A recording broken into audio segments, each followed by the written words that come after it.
दोस्तों Peerless dad का एक और शानदार नॉवेल चैप्टर में आपका स्वागत है। तो चैप्टर शुरू होता है गाजंग से, जो अपने बीबी की फंडल के बाद आकर उसके कुछ पुराने चीज़ों को निकाल कर देखता है जो उसने काफ़ी पहले गिफ्ट दिया था। और वो देखकर नो गाजंग बोलता है उसने इन सब चीज़ों को ख़राब होने नहीं दिया, जबकि मैंने उसे बार बार इन्हें फेंकने कहा ताकि मैं नया ला के दे सकूँ। और वो रो पड़ता है वो सब देखकर, मगर तभी वो बोलता है कि तुमने बहुत कलेक्ट किए हो। और फिर सारे ज्वेलरी देखकर गाजंग आगे बोलता है कि हमारे पास इतना कुछ है जबकि हमें घर खरीदे हुए कुछ समय भी नहीं हुए।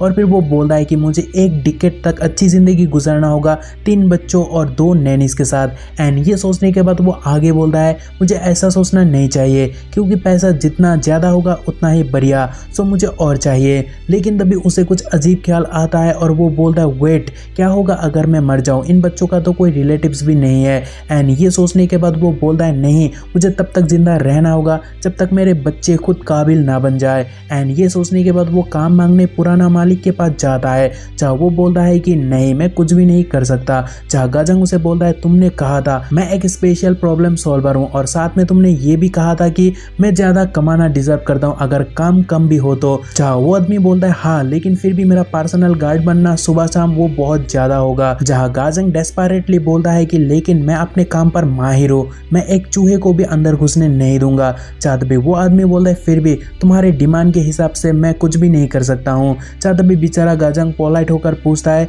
कोई और रास्ता नहीं है क्या? जहाँ तभी वो आदमी पूछता है हमारा ब्रेव गाजंग को इतना जल्दी क्या है? जहाँ तभी बेचैन होकर गाजंग बोलता है कि वो सब मत पूछो, बस मुझे एक काम दे दो जो हाई पेइंग हो और जिसमें रिस्क बहुत कम हो। जहाँ तभी वो आदमी बोलता है ऐसा कोई चीज़ है ही नहीं। जहाँ तभी वो सुनकर गाजंग उदास होता है। जहाँ तभी वो आदमी पूछता है क्या तुम अपनी किड्स के लिए ये सब कर रहे हो? अगर ऐसा है तो तुम एनलिस्टिंग के बारे में क्यों नहीं सोचते हो? जहाँ गाजंग भी लाइक वो क्या होवे। जहाँ आदमी बोलता है हेवनली ड्रैगन एसोसिएशन और शॉर्ट क्लैन मार्शल आर्टिस्ट को रिक्रूट कर रहा है। जहाँ गाजंग दोनों का नाम लेकर बोलता है क्या ये दोनों मूरिम की बड़ी बातचीत नहीं है? जहाँ आदमी बोलता है तुम सही हो और सारे मार्शनरीज इकट्ठा हो रहे हैं उन 2 प्लेस के लिए।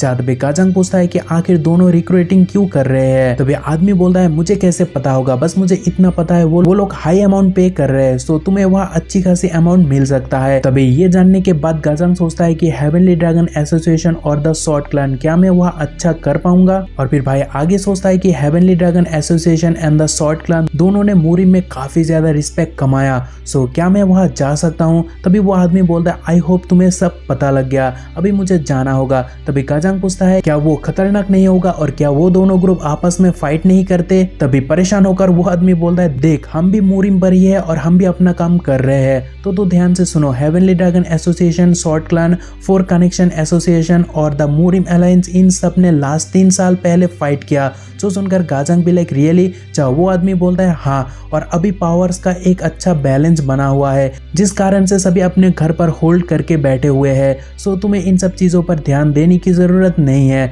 जहाँ भी गाजंग बोलता है ऑलराइट, मुझे काम ढूंढना ही होगा। एंड देन वो शॉर्ट क्लैन पहुंचता है जहाँ रिक्रूटमेंट की तैयारी चल रहा है और एक आदमी एक एक करके पार्टिसिपेंट का नाम वहाँ दर्ज कर रहा है। और तभी गाजंग आकर बोलता है मेरा नाम है नो गाजंग, मैं यहाँ वॉरियर के लिए रजिस्टर करने आया। तभी वो आदमी आहिस्ता बोलता है कि ये तो एक वॉरियर ही लग रहा है, लेकिन उसका आंखें। एंड ये कहने के बाद वो उसे एज पूछता है, जहाँ गाजंग बोलता है 28। तभी वो सुनकर जिस कॉन्फिडेंट के साथ गाजंग बोला, एक बंदा बोलता है कौन है वो? हाँ, जो अच्छा दिखना चाहता है। तभी रजिस्टर करने वाला आदमी गाजंग को एक काला धागा देकर कहता है कि इसे रिस्ट पर बांध लो और आगे चले जाओ। जहाँ तभी गाजंग पूछता है अंदर जाकर क्या करूं? जहाँ तभी आदमी बोलता है वहाँ टेस्ट देना और क्या, खैर वो तुम्हें अंदर पता चल जाएगा, तो जाओ अभी अंदर, बाकी को आने दो जो लोग वेट कर रहे हैं। तभी गाजंग अंदर से शॉर्ट क्लैन देखकर चौंक जाता है क्योंकि वो बहुत ही ह्यूज है। तभी गार्ड उसे बोलता है काले धागे का टेस्ट उस तरफ है। तभी दिखाए हुए दिशा पर आकर गाजंग देखता है कि कुछ लोग एक बड़ा सा रॉक उठाने की कोशिश कर रहे हैं। तभी उनमें से एक आदमी रॉक को उठा भी लेता है, तो एग्जामिनर उसे क्वालिफायर बताता है और गाजंग को बुलाता है। जहाँ हैंड फ्री के साथ गाजंग बोलता है कि मुझे क्या करना होगा? जहाँ एग्जामिनर उसे बोलता है कि तुम्हें बस रॉक को अपने सिर के ऊपर उठा लेना होगा। तभी गाजंग रॉक के पास आकर बोलता है कि क्या ये बस एक रॉक नहीं है जो कुछ लोग उसे उठा भी नहीं पा रहा है? और फिर गाजंग आसानी से उसे उठा लेता है और बोलता है व्हाट द हेल, ये इतना लाइट क्यों है? और फिर वो आगे बोलता है कि बहुत ज्यादा ताकत एक साथ लगाने के कारण अभी मेरा बैक दुख रहा है। और तभी सभी गाजंग का तारीफ करने लगते हैं और एग्जामिनर शॉक्ड होकर पास बोलकर कहता है कि अब तुम वहां जा सकते सकते हो। तभी नेक्स्ट टेस्ट देखने को मिलता है जो एक हाई जंप कंपटीशन है, लेकिन एक ट्विस्ट के साथ। अगर मिट्टी में गिरते हो तो खरबूज कट जाएगा, क्योंकि वह टूटे हुए शीशे का एक जाल है। जो देखकर गाजंग बोलता है क्या वो लोग मोबिलिटी को परख रहे हैं, और फिर गाजंग उसे अच्छे से देखने लगता है। तभी एग्जामिनर बोलता है अगर डर लग रहा है तो यहाँ से चले जाओ। जहाँ गाजंग बोलता है ना मैं तो आ रहा हूँ, और फिर भाई एकदम से इस पार से उस पार छलांग लगाकर सबको हैरान कर देता है। और तभी एग्जामिनर उसे एक और धागा देकर आगे भेजता है। जहाँ आगे जाते हुए गाजंग सोचता है कोई मजाक तो नहीं चल रहा है ना, क्योंकि इतना इजी टेस्ट से कोई वॉरियर कैसे चुनेगा। तभी वो काटिंग चैलेंज पर आता है, जहाँ मोटा लकड़ी के टुकड़े को शॉर्ट से टुकड़ा बनाना है, और गाजंग के लिए ये भी आसान था तो वो और ज़्यादा परेशान होता है और आराम से लकड़ी को 2 हिस्सा करता है। लेकिन वो कटने से पहले ना कुछ कहा ना कुछ एक्सरसाइज किया, वो सिंपली काट दिया। जो देखकर एग्जामिनर चौंक जाता है और बोलता है पास। और तभी गाजंग बोलता है नेक्स्ट टेस्ट का क्या। जहाँ एग्जामिनर रिस्ट नोटिस करके बोलता है red white blue all done, मतलब एग्जाम खत्म। तभी गाजंग भी लाइक डोंट टेल मी, वो लोग वॉरियर नहीं बल्कि सर्वेंट ढूंढ रहे हैं, और हो सकता है उन लोगों को बैटल के लिए सर्वेंट चाहिए। तभी एग्जामिनर उससे उसका टाइटल पूछता है। जहाँ गाजंग भी लाइक क्या है वो। तभी आदमी चिल्लाकर पूछता है मार्शल टाइटल बोलो।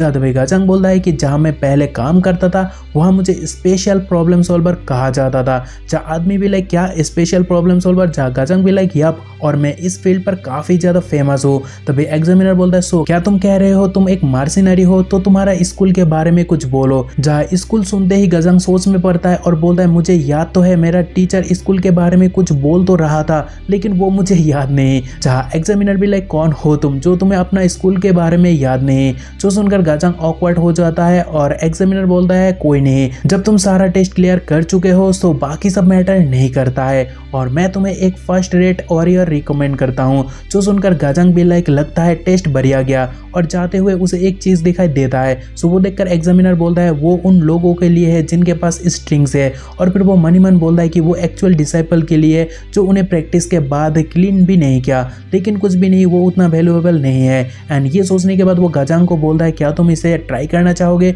चाहे गाजंग बोलता है अगर बाकी लोगों ने किया तो मैं क्यों नहीं। तभी गाजंग जाकर उसे पंच देता है, बट वो बाउंस बैक होता है। जो देखकर एग्जामिनर हंसने लगता है और बोलता है इस पपेट को हराना आसान नहीं। तभी गाजंग शर्मा जाता है सोचकर कि इज्जत का कबारा हो गया। सो वो फिर से एक बार जबरदस्त पंच देता है, जो देखकर एग्जामिनर चौंक जाता है। तभी गाजंग बोलता है प्लीज एक बार और। तभी एग्जामिनर भी लाइक क्या, और उतने में गाजंग उस चीज को फोड़ कर रखता है, जिसे आप देख ही सकते हो, और इससे आप अंदाजा भी लगा सकते हो वो कितना स्ट्रॉन्ग है। और फिर फनी फेस बनाकर भाई एग्जामिनर से पूछता है मैंने 2 पंच किया, क्या उसके बावजूद मैं पास हूँ। देन उसे मेन बॉस के पास लाया जाता है, जहाँ वो गाजंग के हाथ पर सारे धागा देखकर खुश होता है। जहाँ गाजंग बोलता है मैंने सारा टेस्ट क्लियर किया है ना। जहाँ आदमी बोलता है हाँ बिल्कुल।